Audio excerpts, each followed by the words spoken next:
J'ai rencontré Emmanuel Jeanvrin au théâtre universitaire à Caen. Et quand Emmanuel est parti s'installer à La Réunion, on s'était toujours dit que lorsque ça serait possible, on travaillerait ensemble. C'est une longue amitié, une longue entente. Et donc je suis arrivé à l'île de La Réunion en 87 pour une première collaboration avec la compagnie Théâtre Volard.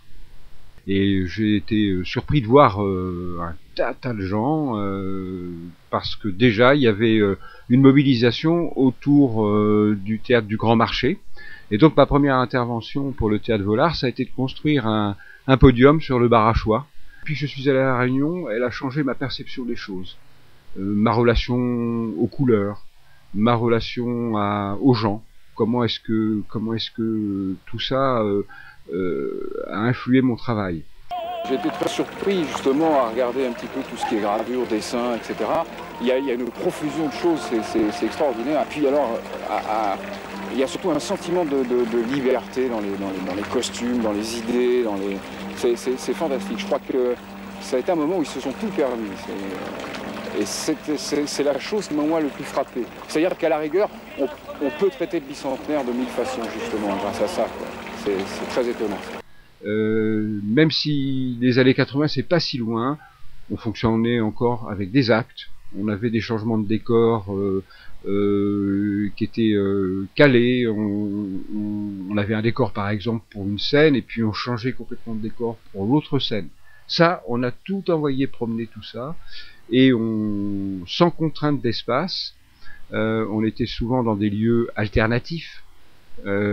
Sans toute la technicité du théâtre à l'italienne. À partir de là, on pouvait inventer les espaces qui nous semblaient intéressants pour exprimer ce que le metteur en scène voulait dire, ce qu'Emmanuel voulait dire. À partir de là, on était très inventifs. Rendons grâce à Dieu. Et en plus, il faut remercier. En de peu de foi. Ce que Dieu te prend, Dieu te le rend. On voulait surtout éviter de tomber dans une imagerie habituelle qui aurait été ou futuriste ou moyenâgeuse. Et on a plutôt essayé de chercher quelque chose d'assez universel et presque intemporel. Donc on a je dirais, créé un espace et qui pour moi aujourd'hui, quand je le vois, me semble simple. J'espère que bon, il est réussi. En tout cas, qu'il apporte une certaine évidence de machine à jouer. La grosse aventure emblématique, c'est quand même Chemin de Fer, puisque là, alors là, on quitte même complètement l'univers de l'espace théâtral avec ses murs. On est en plein air. Emmanuel invente un spectacle autour du chemin de fer. Et donc là on est vraiment complètement dans la liberté totale. Un an après le succès de Voté Ubu Colonial, la compagnie réunionnaise du théâtre Volard est de retour en métropole avec une nouvelle création, le Pervenche.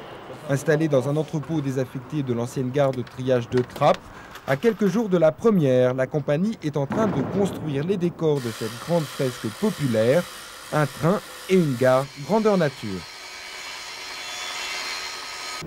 On cherche la réalité, mais elle passe par une poésie un peu décalée, quoi.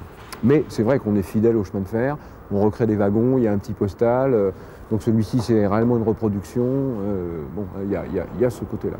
Si vous souhaitez faire partie du voyage, sachez que la compagnie du théâtre Volard va prochainement embaucher des figurants originaires de la cité cheminote. Aujourd'hui, je continue à travailler et à collaborer avec le théâtre Volard. La dernière production, c'est Marraine. On a encore pas mal de projets avec Emmanuel. Je suis toujours, bien évidemment, scénographe avec cette passion du spectacle vivant. Je pense que le métier, c'est très individualisé. Dans les années 80, c'était vraiment des équipes qui collaboraient longuement ensemble. Il y avait ce travail en commun. À La Réunion, il y a un certain nombre d'usines qui maintenant sont passées, sont désaffectées, où il n'y a plus d'industrie dedans. Et donc il y a cette culture de lieu post-industriel. C'est l'idéal au niveau du volume. et au niveau du choix. On est proche de la rue, je dirais. Hein. De la rue, on passe dans un volume proche de la vie. Il y a eu des ouvriers, et puis maintenant, il y aura des gens qui font du théâtre, de la peinture. Ce sont des objets qui ont fait partie de l'usine et qu'on détourne. Nous, on les détourne, on les conserve. C'est une mémoire de Gemont, à l'époque où c'était industriel, et puis on les conserve, on les détourne. Par exemple, l'escalier, là, on a l'intention d'en faire une espèce de fanal, un signal qui montrait dans le ciel. Donc c'est un escalier qui va monter nulle part. Aujourd'hui, les choses se sont vraiment individualisées. Et donc, il ne suffit plus d'être attaché à une équipe. Il faut varier les expériences. Je travaille beaucoup aussi sur de l'événementiel, de l'aménagement de lieux, conception d'espace. En ce moment, je suis en train de travailler sur l'aménagement et la déco du hall du Zénith à Caen. J'interviens aussi beaucoup dans la ville de Bayeux pour les fêtes médiévales. Je suis en train de concevoir une maison du théâtre avec un équipement complet qui comporterait un équipement scénique, mais aussi l'aménagement d'une bibliothèque. Là, les espaces sont construits avec des 24 cubes en plexiglas. Et selon les endroits où on se trouve dans l'action, donc on a 6 séquences où on change 6 fois de décor en fait, avec les mêmes cubes. Par exemple ici, là, on est dans le studio de Radio Freedom.